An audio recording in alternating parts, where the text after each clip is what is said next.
Hello student, now we discuss a new chapter probability. पहला point आता है कि प्रोबेबिलिटी होती क्या है। तो प्रोबेबिलिटी का जो फॉर्मूला होता है वो क्या होता है हमारे पास, फेवरेबल आउटकम्स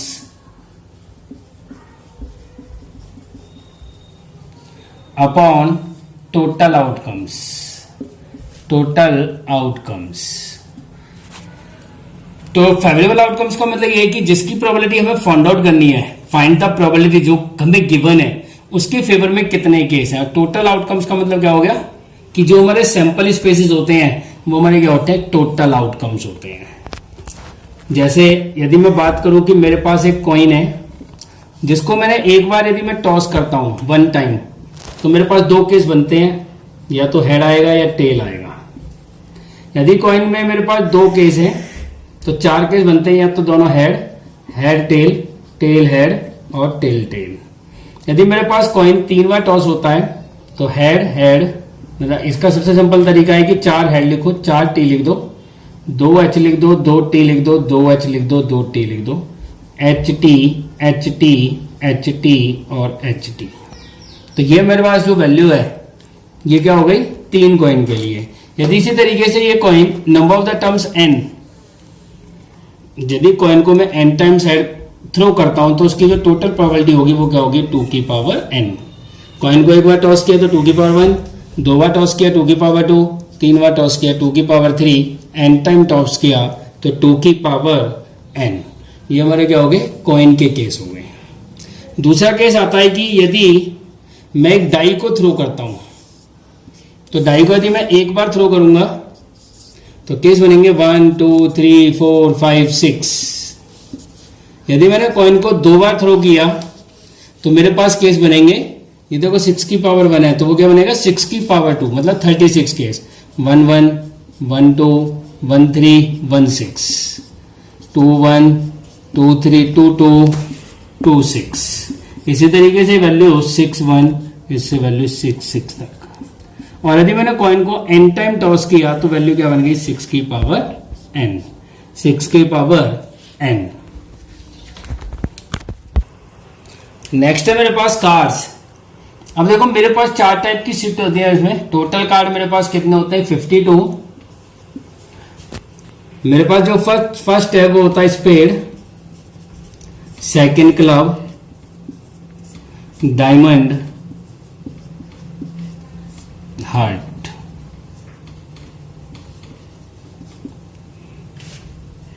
ये जो कार्ड्स हैं ये मेरे पास ब्लैक होते हैं, और ये कार्ड जो होते हैं वो मेरे पास क्या होते हैं, रेड होते हैं। जब मेरे पास चार टाइप की कार्ड्स हैं तो इसका मतलब हर टाइप में मेरे पास कितने होंगे, 13 कार्ड्स होंगे। तो ब्लैक 26 हो गए और रेड भी मेरे पास क्या हो गए, 26 हो गए। इसमें इसके बाद क्या होता है, फेस कार्ड्स। जो मेरे पास फेस कार्ड्स होते हैं वो कौन कौन से होते हैं, पहला जैक, फिर क्वीन और फिर किंग।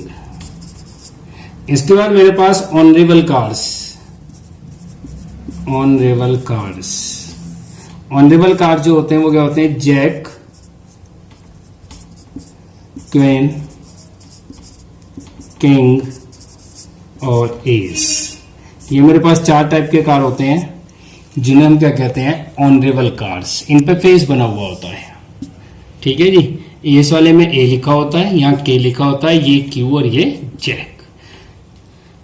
इसके अलावा एक कंडीशन गिवन होती है, जैसे या तो एक बैग कंटेन्स या an urn contains 2 white 3 red 4 blue balls. Find the probability ball, 1 ball is drawn, ball is blue colour. तो इसका मतलब क्या होगा, ब्लू कलर हमारे पास 4 है तो फेवरेबल केसेस का हो गए 4, क्योंकि इन चारों में से कोई एक बॉल आएगी। और टोटल कितने हो गए, 4 3 7 और 2 9, 4/9, 4/9।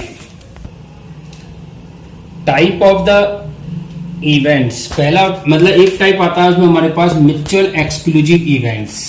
यदि मैं कहूं कि मेरे पास कोई भी दो इवेंट हैं ए एंड बी, ठीक है जी, तो यदि उसमें कोई भी कॉमन ना हो तो उसे हम क्या कहते हैं, mutual exclusive events. That is A intersection B is equal to 5. That is P of A union B is equal to P of A plus P of B. For example,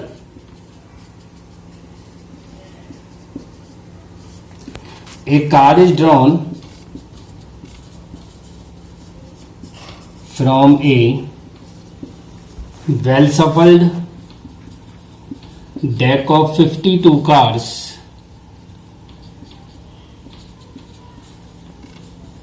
Find the probability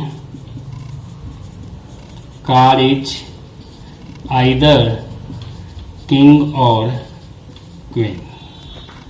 इसका मतलब क्या है कि देखो इन दोनों के बीच में कोई कॉमन नहीं है, तो इसका मतलब क्या हो गया, ये म्यूचुअल एक्सक्लूसिव इवेंट हो गए। तो जब हम निकालेंगे सबसे पहले ए और बी जब फाइंड आउट करेंगे, that is P of A. A क्या है, ड्रॉइंग कार्ड इज किंग। ए क्या है यहाँ पर, ड्रॉइंग कार्ड इज किंग, तो 4/52। पी ऑफ बी क्या है, B where is B, B is the drawing card is queen, तो इसका मतलब क्या हो गया 4/52। और हमें निकालना क्या है, P of A union B, क्योंकि आइदर और है, आइदर और में क्या होता है, यूनियन का यूज होता है। 4/52 प्लस 4/52 इज इक्वल टू 8/52, 2/13, ये आपका आंसर आ गया। ठीक है जी। यदि म्यूचुअल एक्सक्लूसिव आता है, तो यदि दो इवेंट हमारे जिनके बीच में कोई भी कॉमन नहीं है, तो इट मीन्स वो जो इवेंट्स होंगे वो हमारे क्या होंगे, म्यूचुअल एक्सक्लूसिव इवेंट्स होंगे।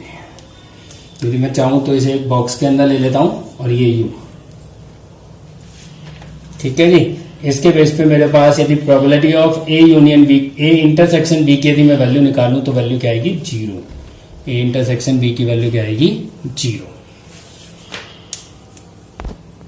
Next point is not mutual exclusive events.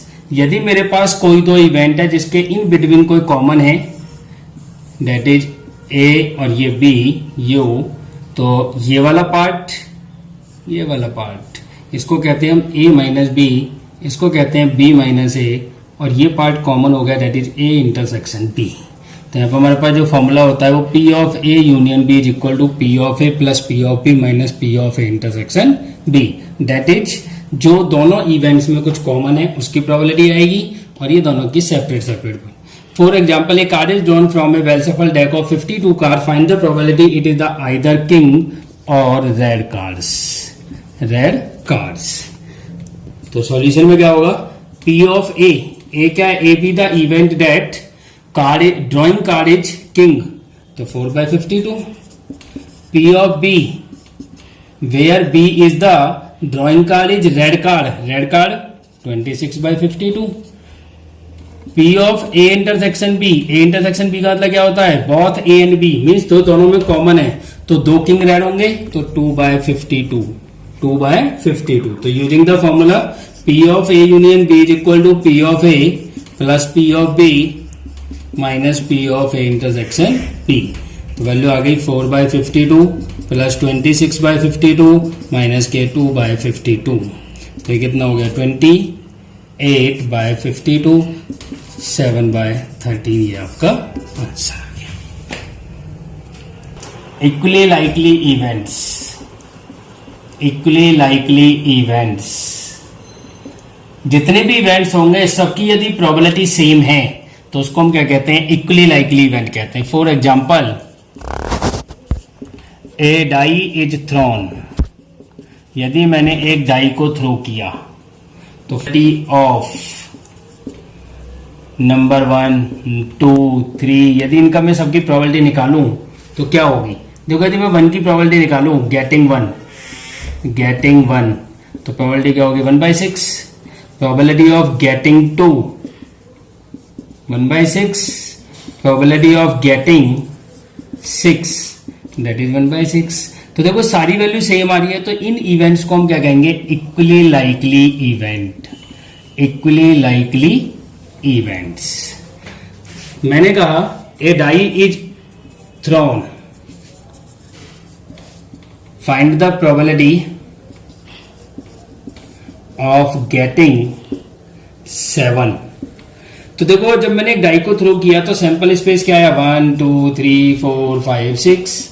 अब मुझे निकालना क्या है, 7 का, लेकिन 7 तो यहाँ है ही नहीं, तो इट मीन्स क्या होगा, this is the impossible event, impossible events.